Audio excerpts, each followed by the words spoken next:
Hace mucho tiempo en Jerusalén había un hombre llamado Simeón, y cuenta la historia que era justo y piadoso, y que desde hace muchos años esperaba la promesa de Dios para Israel, anunciada en las Escrituras, la cual preveía la llegada del Mesías, porque Dios le había dicho que no vería muerte hasta que sus ojos lo vieran.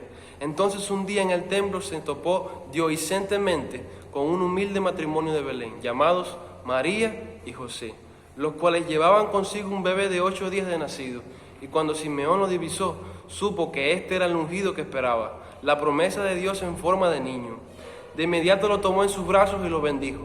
Y mientras sus padres atónitos lo miraban, seguidamente él, guiado por el Espíritu Santo, pronunció lo que se puede considerar el fundamento básico del efecto que tendría el Evangelio en la humanidad. Y dijo Simeón en Lucas 34, «He aquí, este está puesto para caída y para levantamiento de muchos en Israel, y para señal que será contradicha». Entonces podemos entender que el Evangelio tiene un doble efecto en aquellos que lo llegan a escuchar y a practicar, ya sean aquellos que una vez convertidos se apasionan por Cristo y comienzan a vivir una vida ascendente, escalando cada día nuevos peldaños hacia el cielo, o los que solo adoptan una posición litúrgica y pasiva de apariencia externa. De manera que podemos clasificar dos tipos de personas, los que se caen y los que se levantan. Y lo hizo por amor. Primeramente, ¿cuáles son los que se caen? Podemos agruparlos en 3 grupos. Primero, veremos los desentendidos. Los desentendidos puede que lleven una vida litúrgica, o sea, de vez en cuando se dan una vuelta por la iglesia, pero no han captado la esencia de lo que se trata de ser cristiano.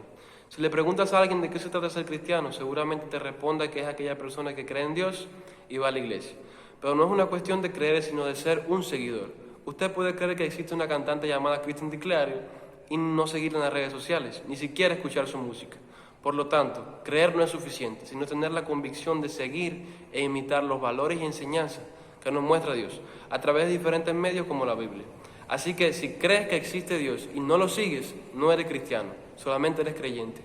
Y la Biblia dice que incluso los demonios creen, pero tiemblan ante su poder. El mayor problema de esta clase de personas es que se dejan llevar por la lógica humana, dado que ser cristiano requiere llevar una vida santa, o sea, sin pecado. Y esto humanamente es imposible, porque para el hombre es imposible no pecar, puesto que es nuestra naturaleza. La deducción más común entonces es que sería un hipócrita. Por lo tanto, es más fácil vivir sin ese estrés. Aunque esto puede resultar cierto, ser cristiano no es ser un hipócrita, a pesar de que ser completamente santo es técnicamente imposible. Pero veámoslo de la siguiente manera. Si vamos por una calle y te encuentras que en ella hay un agujero lleno de fango y que abarca toda la extensión de la misma y no hay otro camino que tomar, lo más correcto sería bordear el agujero. Y aún así, puedes correr el riesgo de tropezar y ensuciarte. Este es el cristiano. Es el que toma la valiente decisión de seguir a Cristo y tratar al máximo de ser santo, aun cuando está propenso al pecado. Por el contrario, el hipócrita es aquel que se ha cegado por su pecado y, en vez de bordear el agujero, lo traspasa ensuciándose, pero siempre con la excusa de que de todas formas me iba a ensuciar. O sea, no hace el menor esfuerzo. Esto se debe a que los desentendidos tienen un estilo de afrontamiento enfocado en sus pecados y no en el Dios que limpia los pecados. El segundo grupo es los que no aprenden a amar a Dios. Mateo 22:37 dice, «Amarás al Señor tu Dios con todo tu corazón, con toda tu alma y con toda tu mente».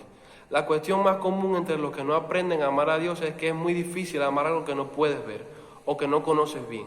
De ahí que podemos sacar a relucir que esta clase de individuos tienen un problema bastante grave.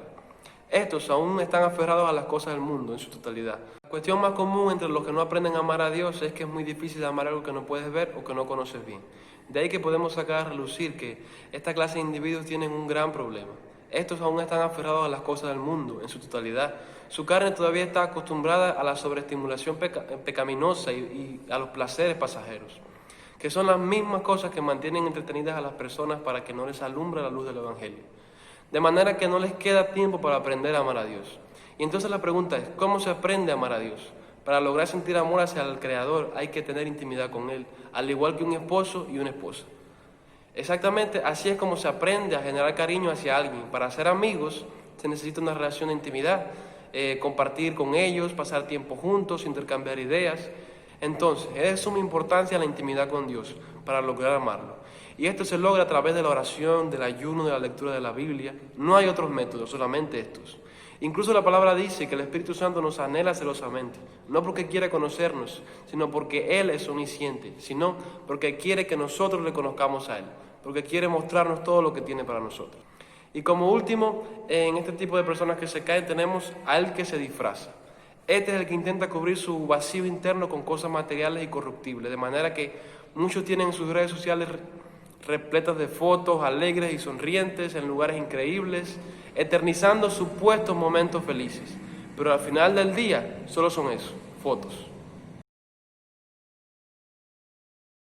En el corazón del hombre hay un gran vacío en forma de Dios.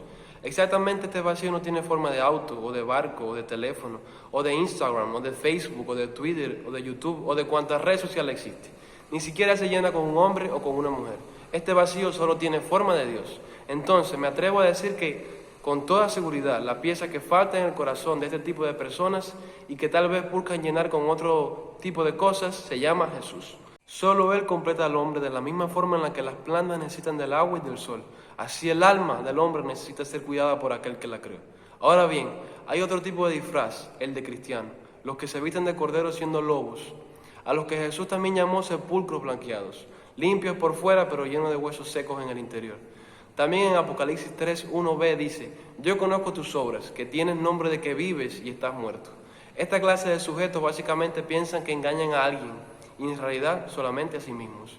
Estos han perdido el temor a Dios y solo se conectan con la liturgia para tal vez calmar momentáneamente sus conciencias, pero una vez fuera del templo, el mundo es su parque de atracciones. Lo peor de este tipo de personas es lo que prometió Jesús, que a los tibios, como a ellos, los convertirá en vómito. Proverbios 24:16 dice: porque 7 veces cae el justo y vuelve a levantarse. Los que se levantan son los que no pierden la motivación de volver a intentar. Porque su estilo de afrontamiento está centrado en el Dios que limpia los pecados, en el que restaura, en esa torre fuerte a la cual los que anhelan el bien pueden correr para encontrar refugio. Estos son los que ponen su fe en el autor de ella, son los que han entendido que detrás de cada tormenta Dios tiene un hermoso arcoíris que enseñarnos, de manera que no pierden las esperanzas. Y lo mejor de poner los ojos en Jesús es que Él siempre te devuelve la mirada. Queridos amigos, Dios nos ha dado la capacidad de elegir y este es el tiempo de decidir qué hacer. Y lo hizo por amor.